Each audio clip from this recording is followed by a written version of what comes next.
Bir qardaş yazıb, görməmişəm. O qədər çox yazırlar, and olsun Allaha mən kütlə gəlir üstümə, kütlə. Ümumiyyətlə direktə yazılan mesajlara baxa bilmirəm. Çoxdur, hədsiz çoxdur.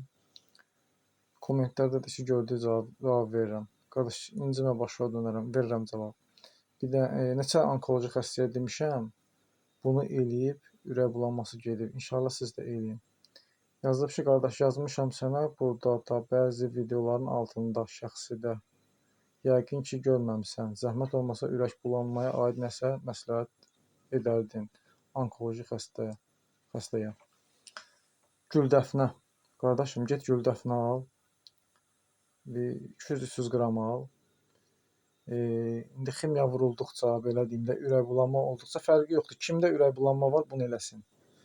Güldəfnə götürsün, üyütsün. 1 çay qaşığı, 2-3 çay qaşığı üyütsün. Elə bir çay qaşığı töksün bir stəkana, ilıq suya qarışdırsın, içsin. Onun nanı da qata bilər, zəncəfil də qata bilər, az qədər. Amma əsas burada təşkil olunmalıdır güldəfnə. Bax, onu 1-2 dəfə içsin, elə ürək bulanması inşallah gedəcək. 1-2-3 gün içsin belə, səhər axşam da içə bilər. O, onu götürəcək Allahın izni ilə. Eləyin.